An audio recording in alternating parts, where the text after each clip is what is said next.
Alors, qu'est-ce que vous en disiez? Une petite troisième? Voici la participation de Sandra. Éveillée. Endormie dans la chambre, mon lit à 1 mètre de celui de mon petit frère, je rêve d'un monde tranquille et merveilleux. Lorsque soudain, je suis réveillée par des coups frappés à la porte au rez-de-chaussée. Mon père, qui lui a sa chambre en bas, n'ouvre pas tout de suite. Alors les coups se font plus frénétiques. Et les voix se font pressantes, plus fortes, plus présentes. Des rires se font entendre.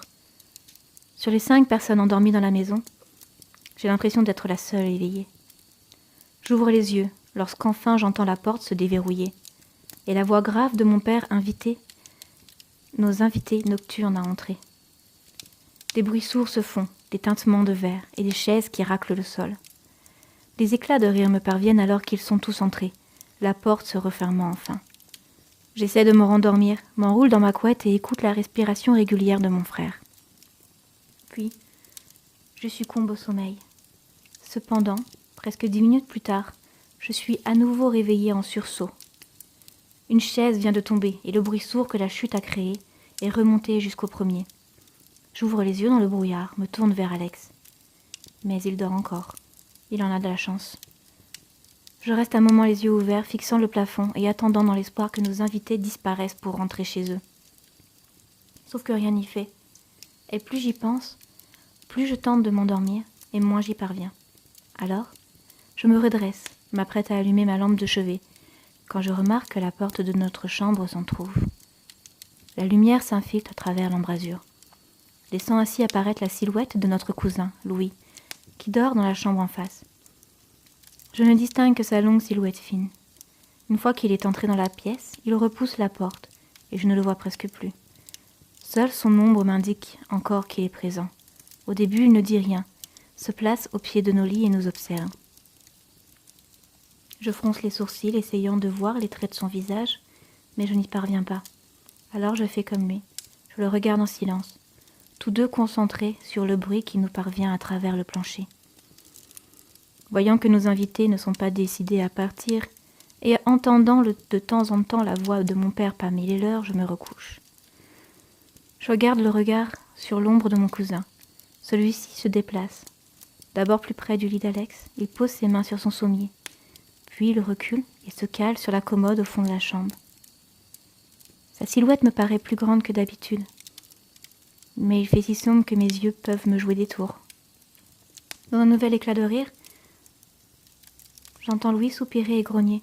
Alors je me redresse et pose les mains au-dessus de la couverture pour mieux m'installer, le dos posé contre le mur. Je me tais et observe lui, qui lui, s'est relevé et a le regard plongé sur moi. Il ne dit rien, pourtant. Je remarque que sa respiration se fait plus forte et plus lourde, presque tendue, comme si la présence sous nos pieds le dérangeait.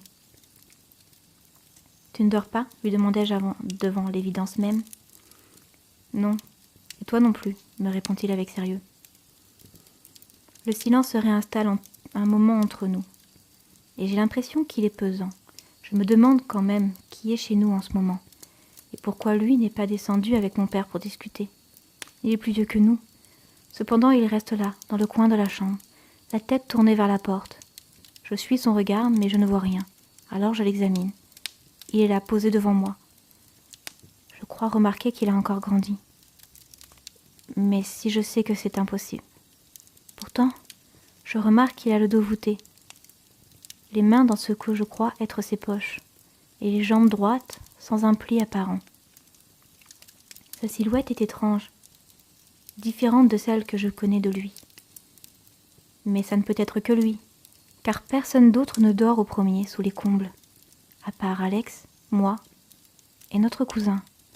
« Tu sais qui est là ?» demandai-je alors pour détourner mon attention de la forme de son corps. « Non. »« Tu n'as pas reconnu leur voix en passant par le palier ?» l'interrogeai-je encore. « Non, me dit-il une fois de plus, je n'ai pas reconnu ses voix. »«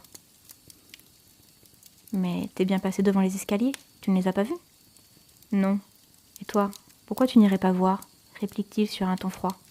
« Je ne comprends pas, si tu viens de ta chambre, tu es forcément passé par le palier. Alors tu as dû reconnaître quelqu'un, dis-je dans un murmure. Non, mais va voir par toi-même. Je fronce les sourcils, ne comprenant pas très bien où il veut en venir. Surtout qu'il connaît toutes les personnes que côtoie mon père. Alors pourquoi devrais-je me lever pour aller voir? Je me redresse encore, écarte la couette de mes jambes. Je les sors du lit pour mettre mes chaussons. Puis, je tente d'allumer la lumière. Mais celle-ci en a décidé autrement. Je soupire et fixe mes yeux vers Louis. Il n'a pas bougé. Il est toujours debout, près du lit d'Alex. Je me lève, les pieds au chaud, passe entre le lit de mon frère et le mien.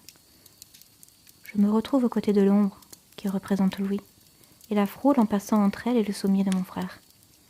Je m'approche de la porte, poussée par un encouragement de l'ombre. Je la regarde une dernière fois avant de passer la porte.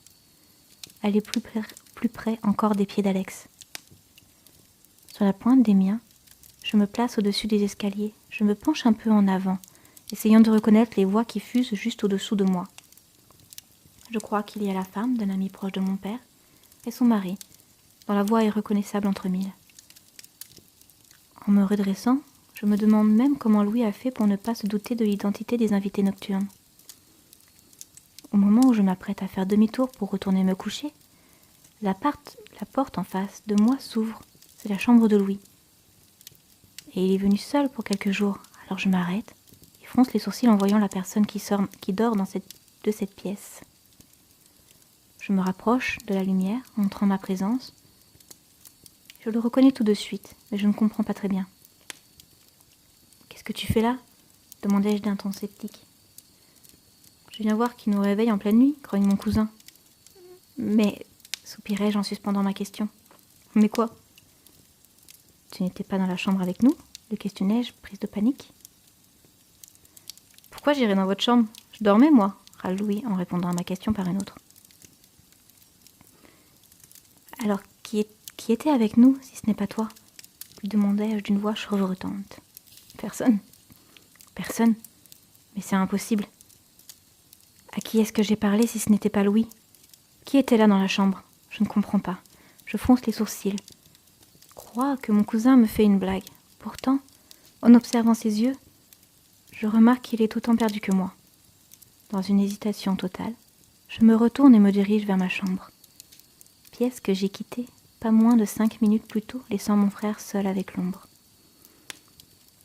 Louis me suit, et lorsque nous entrons dans la chambre, il allume automatiquement le plafonnier, ce qui nous permet de voir Alex, recroquevillé sur son lit en pleurs.